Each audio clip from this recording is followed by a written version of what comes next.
I'm Montse Alvarado. Tonight on EWTN News Nightly, a running question. A busy day for President Joe Biden as questions mount over whether he should seek re-election. Immediate evacuation. New developments in the war in the Middle East, including claims by Iran-backed rebels targeting U.S. ships. Plus, prayers and praise. What Pope Francis is saying about the National Eucharistic Revival in the United States. These stories and more tonight. From EWTN, the Global Catholic Network, this is EWTN News Nightly. Thank you for being with us. I'm Montse Alvarado in for Tracy Sabol. Our top story tonight, the eyes of the world are on President Joe Biden today as he welcomes NATO leaders to Washington, D.C. for the organization's 75th anniversary. President Biden is looking to use the meeting to spotlight support for Ukraine and get his battered campaign back on track. White House correspondent Owen Jensen reports. Owen? Montse, here at the Walter E. Washington Convention Center, about a mile or so from the White House, hundreds of reporters are gathered to cover the NATO Summit. Now, earlier, President Joe Biden arrived at the summit trying to save Ukraine from Russia and trying to save his campaign from collapsing. Standing center stage, President Joe Biden and NATO Secretary General Jens Stoltenberg welcome their NATO counterparts to the nation's capital. Moments later, with dramatic music playing, President Biden arrives to take his seat at a working session with North Atlantic Treaty Organization leaders gathered around a large table, posing this question. Today, we have to ask ourselves, what is next? How can we keep making the shield stronger? One answer must be to strengthen our industrial base. The president warned Russia is on a wartime footing with regard to defense production. They're significantly ramping up their production of weapons, munitions, and vehicles. And they're doing it with the help of China, North Korea, and Iran. We cannot, in my view, we cannot allow the alliance to fall behind. U.S. and European officials also saying today Ukraine is on an irreversible path to NATO membership after its war with Russia ends. And another boost for Ukraine in the skies above. A coalition of countries has been working tirelessly to provide F-16 fighter jets to Ukraine. And today, President Biden, alongside the Dutch and Danish prime ministers, is proud to announce the transfer of F-16s is officially underway, and Ukraine will be flying F-16s this summer. Before his trip to the NATO summit, President Biden meeting with the AFL-CIO in an effort to shore up support from a critical constituency as he beats back continued calls to bail out of his re-election bid. And I think of you as my domestic NATO, not a joke, not a joke. Also tonight, President Biden is losing some of his star power. Actor George Clooney, who recently held a fundraiser for the president, is now asking the president to bail out of the re-election race. Meanwhile, another full day at the NATO summit tomorrow. Ukrainian President Volodymyr Zelensky will be in the spotlight. He'll be meeting with President Biden. And then tomorrow night, President Biden will be holding a news conference. In the nation's capital, Owen Jensen, EWTN News Nightly. Thank you, Owen. Meanwhile, on Capitol Hill, the drum is beating louder among Democrats to force Joe Biden to step down as the party's nominee as the Democratic National Convention draws closer. A prominent leader in the party is the latest to give advice. Capitol Hill correspondent Eric Rosales joins us with the latest. Eric? Good evening, Montse. Former House Speaker Nancy Pelosi has indicated President Biden's political fate remains an open question, but she also signaled that he should re-examine his decision to stay in the race. She made the comments on MSNBC's Morning Joe. It's up to the president to decide if he is going to run. We're all encouraging him to make that decision because time is running short. I want him to do whatever he decides to do, and that's the way it is. Whatever he decides, we go with. EWTN News Nightly has learned tomorrow several top campaign advisors for President Biden will join Senate Democrats for a meeting to discuss Biden's future. Meanwhile, House Republicans continue to concentrate their efforts to force the DOJ and Attorney General Merrick Garland to turn over the audio tapes of President Joe Biden's interview with Special Counsel Robert Hur. We all know why they don't want to turn over the audio, because it will obviously, presumably, show exactly what we all saw on that debate stage a couple of weeks ago, or Thursday last, and that's something that they've been wanting to cover up. The Justice Department has turned over transcripts of the president's interview. However, some Republicans say that's not enough. Congresswoman Anna Paulina Luna plans to bring an inherent contempt resolution that would fine Merrick Garland $10,000 each day the DOJ fails to turn over the audio tapes. Inherent contempt is clearly within our Article 1 authorities, and Congress does have the power to investigate all legislative powers. Investigations are part of our legislative process, and people that interfere with these processes should be held accountable. Will not stand by while the DOJ covers up information subpoenaed by Congress and refuses to comply with our vote holding the AG in contempt. It is not that the DOJ cannot prosecute Garland. It is that they're choosing not to because they wish to protect the president and his obedient lackey. House Speaker Mike Johnson said he'd vote for the resolution despite having constitutional concerns about it. If it's brought to the floor, I'll vote for it. But as a constitutional law litigator, a former constitutional law litigator, my preference is to follow the legal process and legal proceedings that protect the institution. Democrats say this is just another Republican attempt to try and embarrass the president. In this contempt charge, you just feel that it's Republicans trying to find something else? Yeah, it's Republicans looking for headlines. They're not going to get what they're looking for. Thank you, sir. And they know it. This is just yet another attempt by House Republicans to have the back of the former president. Every day they wake up asking themselves, how do we show him that we love him? That's just what they do. By the way, President Donald Trump is endorsing the Congresswoman's efforts, stating that House Republicans should also subpoena Special Counsel Jack Smith and ask him questions about his investigation.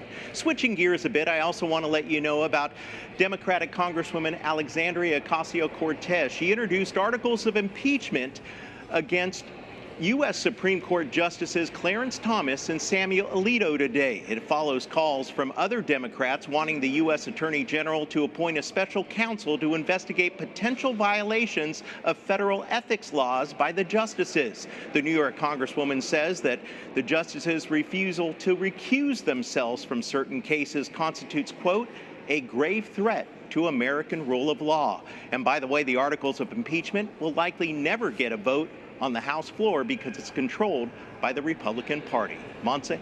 Thank you, Eric. Definitely sounds like a busy day. For more on the mounting pressure on President Biden is Kristen Han, a Democratic strategist with Rock Solutions. Kristen is a public relations specialist who has worked on Capitol Hill and the White House. Kristen, thank you for joining us. George Clooney, a major fundraiser for the Democratic Party, penned an op-ed today asking Biden to step aside. How seismic is his announcement? I mean, I think, I wouldn't call him a leader in the party, but certainly I think that it could be reflective of, the donor community and what people are looking at. But you also look at members of Congress, like you mentioned in your reporting, a little bit earlier, that members in the Democratic Party in the House and the Senate are a little bit split on this. The former Speaker Pelosi made it clear that the president should do what he wants to do. He should take a really hard look and make a determination, because we do need to move forward as a party, as a Democratic Party, with the nomination of our nominee. Well, you did mention the former speaker. She took the airwaves and urged Biden to make up his mind. Do you think Biden's position is firm, or could we see him cancel his re-election campaign? I mean, if you look at all of the communication that's coming out of the campaign in the White House, he's extraordinarily firm. He shored up support amongst key groups in the House, including members of the Congressional Black Caucus And, I think that's significant. So, I think that he's indicated, I think the next couple of days, when members come back to town to Washington, D.C., they're communicating with each other. They're talking. They're communicating with each other about what they're hearing on the ground, what they're hearing from individuals and their constituents back in their states. So I think that that's still unfolding. A lot of these members are still considering, but there has not been that seismic shift on the Hill yet, pressuring the president to step aside. Well, as part of those considerations, Democratic leaders met yesterday in Washington to discuss Biden's future as well. How long will this infighting amongst Democrats last, and how much does it actually benefit Republicans? I mean, it very much benefits. I wouldn't exactly call it infighting. I've seen what infighting looks like. This is more a serious discussion that's going on amongst the leaders, the elected leaders of the party. So, hopefully, we come to a conclusion, like the former speaker said. Again, we need to move forward, one way or another. But yes, certainly the Republicans, as long as this goes on, we're not talking about, I pointed out right after the debate, all we're talking about is President Biden. We're not focusing on the multitude of lies that Donald Trump, the former president, just spewed during that debate. And that's been proven, that those were lies that he was saying, and he continues to do so. He's laid a little bit low. I think probably if you're just speaking politically, smartly, not drawing attention to himself right now. But as long as we're having this debate within the party, the Republicans, get to sit back and benefit from it. It's certainly reflected in the polls. Thank you so much, Kristen Han, Democratic strategist. We appreciate your time. Thank you. Now to part two of our interview with former U.S. National Security Advisor John Bolton, where he tells our Catherine Hadro about the next steps in the war in Ukraine and what it was like working for former President Donald Trump. You mentioned that the war between Russia and Ukraine is a top agenda item for NATO. How do you see the war between Russia and Ukraine ending?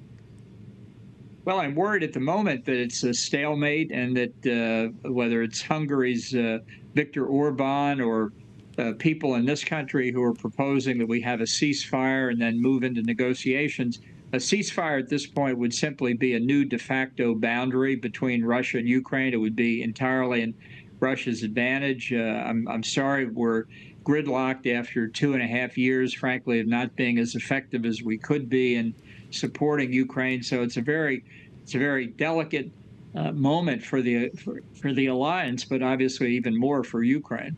It is very delicate. Do you believe NATO should expand to include Ukraine? Well, I think there's a time for it. NATO has never taken in a member that's actually involved in a hot war or had foreign troops garrisoned on its territory, because that would, by definition, bring NATO itself into the conflict.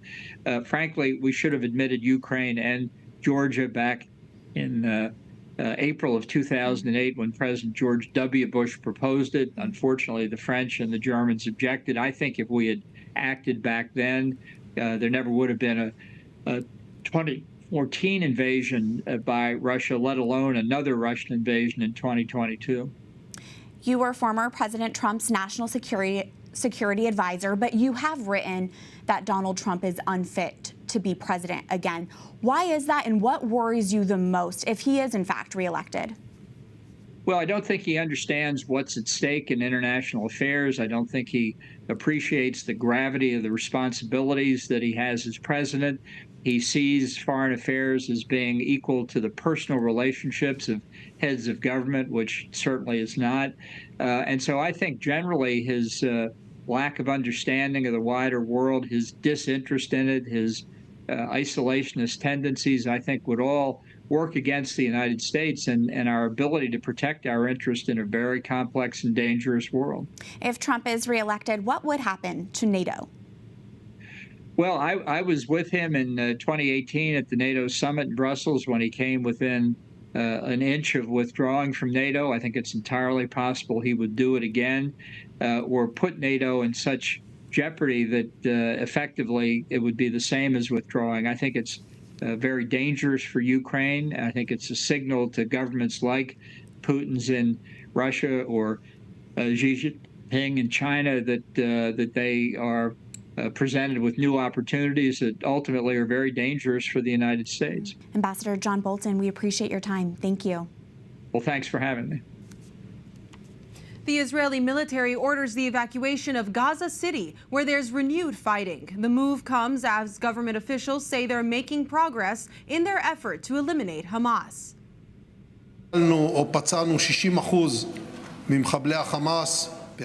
Defense Minister Yoav Gallant says Israel's military has eliminated or wounded 60% of Hamas fighters. He also said Israel remains committed to saving the hostages still being held by Hamas. Meantime, an Israeli airstrike in southern Gaza killed at least 25 people, while heaving bombing in the north has forced the closure of medical facilities. نفذت القوات البحرية وسلاح الجو المسير والقوة الصاروخية. Yemen's Houthi rebels say they targeted a U.S.-flagged container ship in the Gulf of Aden. The vessel's captain reported an explosion in close proximity. The Iran-backed Houthis have continually targeted ships in the region in response to Israel's war with Hamas. We have a lot more still to come on EWTN News Nightly, including weapons of war. Learn more about the firepower that NATO leaders are sending to Ukraine, and opening arguments in Alec Baldwin's Rust case. Hear what the lawyers had to say.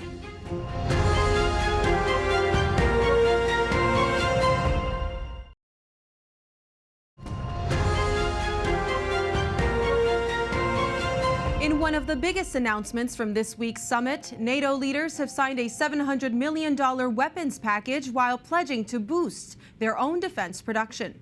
The Stinger surface-to-air missiles included in the deal are seen as a major boost for the Ukrainian war effort as the war with Russia continues to stagnate and resources dwindle. By shoring up the weapons agreement, the Associated Press reports that NATO is hedging its bets against a potential Trump presidency. The former president has previously suggested he would not honor NATO's founding treaty. Here with analysis is John Pericchini, senior international and defense researcher at RAND, a nonprofit and nonpartisan public policy research organization. He also worked at the U.S. State Department's Bureau of Arms Control, Deterrence, and Stability with a focus on Russia and Ukraine. John, thank you for joining us. First off, why is NATO making this announcement, and why now? Well, I think what's important about this announcement now is that it's a multi-year, multinational commitment to provide Stinger missiles to Ukraine, which shows the enduring commitment of the NATO alliance to Ukraine, regardless of who is elected president at the end of the year. And from a tactical standpoint, tell us about these Stinger missiles and how they might impact this war. Well, the Stinger has a range of about 5 miles and about 2 miles up, and it can be very important for Ukraine to get certain classes of aircraft, particularly those aircraft that are launching those glide bombs that are really posing a problem across all of Ukraine, as well as cruise missiles, which the Russians are launching against all types of targets, schools, hospitals, apartment buildings. So it can be an important contributor to Ukraine's air defense. Now, $700 million is a drop in the bucket compared to the $175 billion that the U.S. has sent to Ukraine since 2022. Realistically, how much of a difference will this really make? Every little bit helps, and I think the important signal here is the commitment, a multi-year commitment to provide an important weapon system that can make a difference in air defense for the Ukrainians. I mean, every day we're reading about or seeing on your program Russian missiles striking different parts of Ukraine, and the Stinger missile can be helpful in trying to eliminate some of those incoming weapon systems. Now, John, quickly, buried in the headlines of this story is NATO saying it will boost its own defense production. Are they worried that President Trump, if reelected, would pull the U.S. out of NATO? Well, I think it's unlikely. President Trump offers lots of bluster on NATO, but whether he really could pull out or whether the U.S. Congress would permit that after a 75-year commitment and leadership on the part of the United States in this alliance, I think is very unlikely. John Pericchini of the RAND organization, thank you so much. Thank you. Following Russia's invasion of Ukraine in 2022, the Kremlin intensified its crackdown on any kind of government opposition. In its latest sweeping round, a court has issued an arrest warrant for Yulia Navalny. She's the widow of Alexei Navalny, one of Vladimir Putin's fiercest political foes. State media reports Navalny was charged in absentia because of her alleged participation in an extremist society. She responded on X, formerly known as Twitter, "When you write about this, please do not forget to write the main thing. Vladimir Putin is a murderer and a war criminal. His place is in prison." Navalny died in February in an Arctic penal colony, serving a 19-year prison sentence on extremism charges. Russian authorities claimed he died of natural causes, but his widow said her husband had been, quote, tortured, starved, cut off, and killed by Putin. Back in the U.S. to the involuntary manslaughter trial of actor Alec Baldwin. Baldwin is accused of accidentally shooting and killing a cinematographer in 2021 while rehearsing a scene on the set of his movie Rust. He has pleaded not guilty. During opening statements, prosecutors said Baldwin violated the cardinal rule of firearm safety by pointing a gun at someone and pulling the trigger. The defense blamed the film's armorer and first assistant director for allowing a bullet to be loaded into a prop gun. Up next on EWTN News Nightly, praise from the Pope. Participants of the National Eucharistic Congress receive special encouragement. Plus, a closer look at how Catholics voted in the recent elections in France.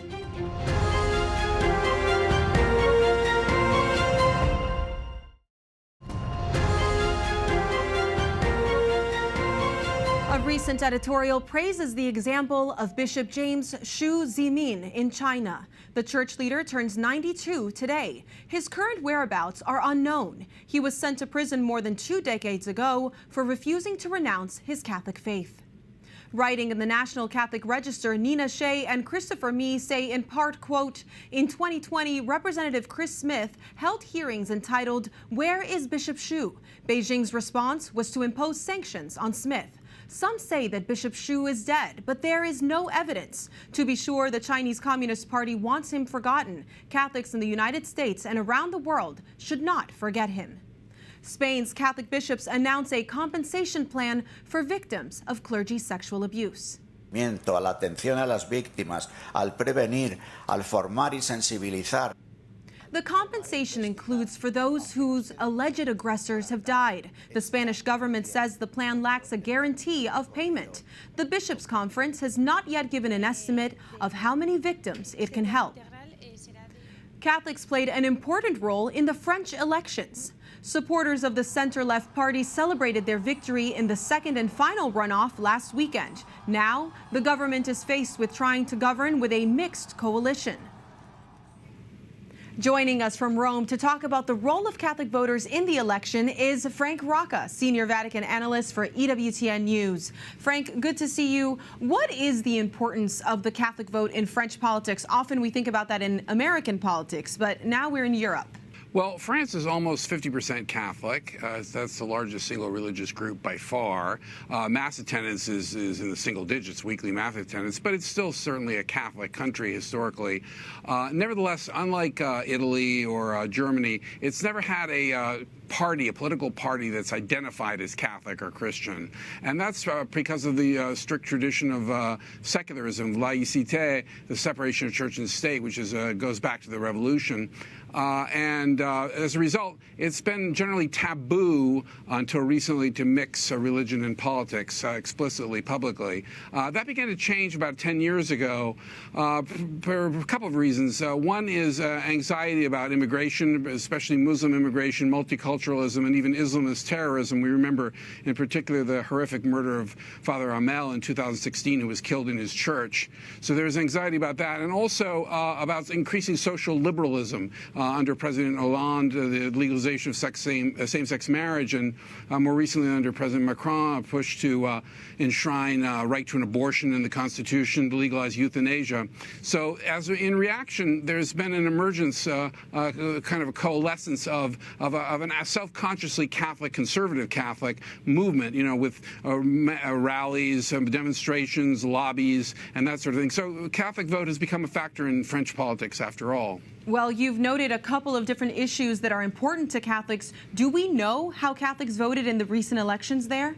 Well, we don't have data on Sunday's vote yet, but we do have a poll that was taken last month after the European elections, which were a bellwether, and they showed that 42% of practicing Catholics voted for the populist right or the far right, principally the National Rally Party led by Marine Le Pen. And that's more than double what it was 5 years before in the European elections in 2019. So that's a big shift.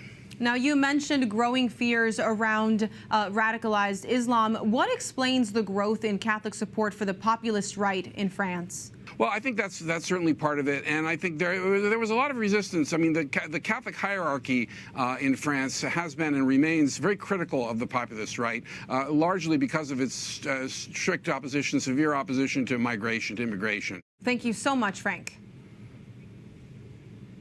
Thank you. Finally, tonight, Pope Francis is extending praise and blessings for those participating in the National Eucharistic Revival in the U.S.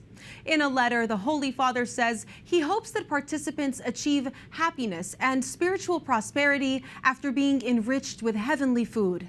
The Holy Father also commended Archbishop Timothy Broglio and all the U.S. bishops for their efforts to increase devotion to the Eucharist. This will be the first National Eucharistic Congress in more than half a century, and you can follow it right here on EWTN.